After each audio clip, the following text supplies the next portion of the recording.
NERDSoul. Late LK at OneYoungsta holding it down, bringing that StreetGeek and NERDSoul. What is up, my people, today? Oh yeah, coming with another wonderful episode of Talk Shop. Once again, we are joined by the super cool, the awesome writer, the only one known as Brandon Easton. What's up, man? Good to see you again. It's been a long time, bro. Yeah, it's been a long time. Like almost a year and a half. Yeah, it's been a little while. Yeah, it's been a while. And guys, if you check me out on Street Fest, I was telling you about how I met Summer through Brandon. This is Brandon Easton, if you haven't checked him out on the channel yet. Writer of tons of stuff like Agents of S.H.I.E.L.D., Agent Carter, Transformers, Mask, Andre the Giant. Shadowlaw, Andre the Giant. What are you getting into now? Okay, so I just finished the pilot episode for Unified Pictures for Vampire Hunter D, the series. So I handed that into the producing team, and I don't know how long. I mean, there's a lot more to go. But I'm still working on it. It's not coming out tomorrow. No, it's going to be a little bit. But I knocked that out. I'm still doing Catalyst Prime incidentals for Lion Forge Comics. Yes. Me and Ramon Gouveia, we're still working on that. We've been just knocking it out. I mean, it's been such an incredible experience to book. It took us a little while to find our groove. When we did, everything is just fantastic. Alright, cool. So, when it comes to Vampire Hunter D, you've got your hand in that. Yeah. You got your hand in incidentals. So that's the I guess the more heroic side. Right. What else do you have of people that aren't heroes? Maybe some folks that are regular human beings. Well, I mean, you can say pro wrestlers are regular human beings, but I would say I'm working with. But they're heroes too, in a way. Right. Well, famed pro wrestling manager Jim Cornette used to manage the Midnight Express. Those of you who are wrestling fans know him best as the manager of the Midnight Express, as I said, in Jim Crockett Promotions, NWA, also known as Mid Atlantic Wrestling, back in the day. So IDW approached me about almost a year and a half ago and said, would you be interested in working with Jim Cornette? And I'm like, are you fucking kidding? Yeah. Of course I would love to work with Jim Cornette. All the stories that must be wrapped up in the guy is a wrestling historian. I thought I knew about wrestling until I listened to Jim Cornette. I listened to his podcast and I've talked to him a couple times, but the stories, he goes back to the early 1900s. Oh God, he's incredible.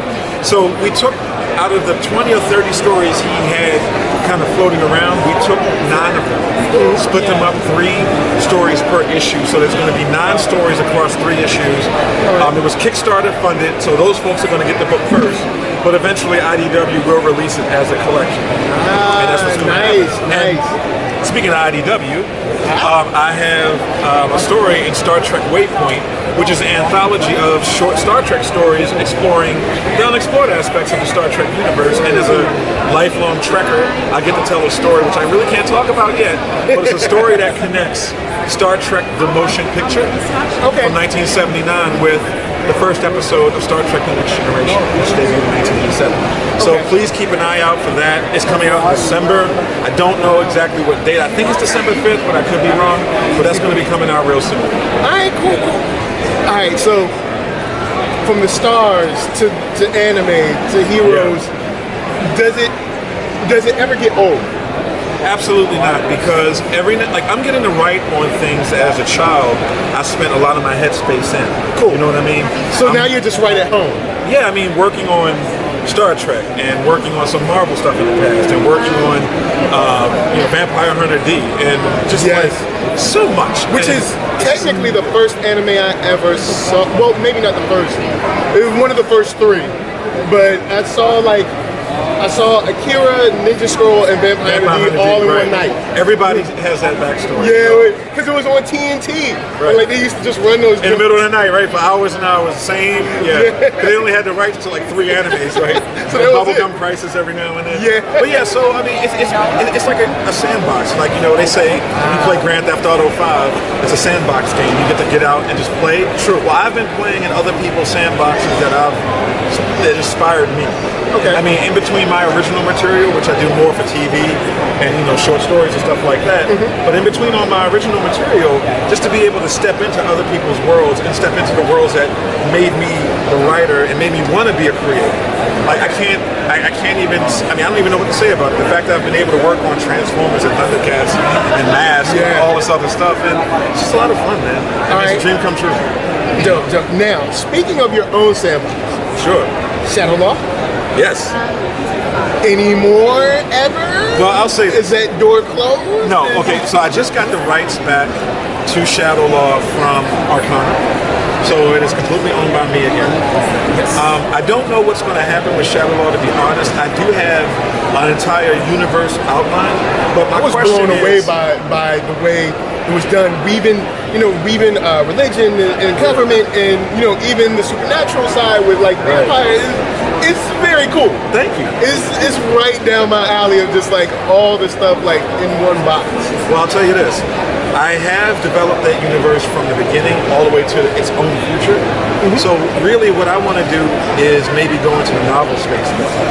Maybe do prose, short stories. I have so much more Shadowlaw. Because there's so many different kind of aspects. If you read the book, which is the story of a disgraced soldier who ends up in a concentration camp that turns out to be a vampire feeding zone, there's a backstory, there's this story, and then there's all the things that are supposed to happen after this. And one of these days I'm going to get to that. But right now, I'm working on some TV pilots. I can't talk about that stuff. But I love your voice in TV. Thank you so much. I really appreciate you representing in TV. I'm doing the best I can. There's tons of stuff out there. So guys, look, all the TV people watch this show. All right, we know. All right, look, this guy, he didn't write something. Type it up. Episode's done. It's finished. Right. So before we get out of here, sure. Anyone who's looking to write, they haven't written anything yet. They just got cool ideas. Right. What's kind of the path nowadays? Because there was an old path, like in the 90s. Sure. Starting now, what would be something that you would do or an angle you would take? Well, first thing, I would go to my free podcast called Writing for Rookies, which is a free podcast all about how to break into the business. All 27 or 26 episodes are absolutely free. I break down how to break into the business from day one all the way up to where I am now. But another thing I would do, and this is the mistake a lot of young or unpublished or undiscovered talent makes, they do no research into the business. They don't, if you want to be a novelist, there's a website or a magazine called Publishers Weekly, which is kind of like the Billboard or the Variety of the publishing world. So it gives you an understanding of how the business actually operates. Makes sense. The same thing with same thing happens with comic books. You have like all these comic book websites. Same thing happens with movie and there's all these things you can take a look at that people don't take seriously. And it'll give you like a look into kind of what's going down. And so I would just say do some research. One of the things one of my mentors said over at ABC, she said this recently, she said that, all these people are asking for mentors when they really should be asking, let me Google that for you. Question mark. There's so much a person can learn in the 21st century. Like, for example, when I was coming up, I couldn't learn how to break into the business of comics at all. Like, the way I had to do it was, it took until I could get on the internet in the early 90s, when the internet was only available on college campuses, before I could actually find a Marvel Comics writer. Because there was this thing, old school, called Deja News, also known as news groups. In one of the news groups, there was a Marvel writer who was writing Daredevil named D.G. Chichester at the time. And that guy, I don't know if it's a man or woman, but whoever it is, that person responded to me and gave me all this information that I wouldn't have gotten under any other circumstance. But that was because I had the wherewithal to think maybe I could do this.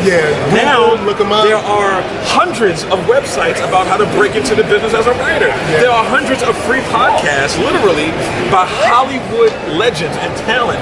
I mean, and they're giving it away for free. Like, look, Kevin Smith has like 50 podcasts under his umbrella, and all of them are kind of in that same realm. Kind of like talking about the industry, how he's moved in the industry, stuff like that. That's just one. There's John August, who has an amazing podcast for screenwriters.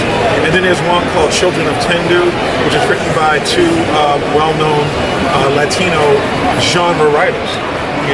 So there's so much more that a person can get involved in if they just do the research. Guys, Google is your friend. You hear it here. Do that research. Look, if you're trying to get your write on, start Googling, start researching, check out this podcast, and Writing for Rookies. Writing for Rookies. So, if you're coming to LA Comic Con 2018, Where can they find you here? What's your take? I'm in aisle number 700 at booth K5, K as in kite. All right, cool. I will be here all weekend. All right, cool. Now online, where can the wonderful people find you? Well, I'm on Twitter, at Brandon Easton, like it's spelled. I'm on Instagram, it's Brandon Easton Writer on Instagram. Those are the two. I don't really spend as much time on Facebook, but I'm still on Facebook. You can find me on Brandon Easton. But overall, you can find me on Twitter and Instagram every day. Well, hey, you heard it here first. Tons of stuff bubbling up, especially for you wrestling fans. So, from us to you, we're just saying, peace.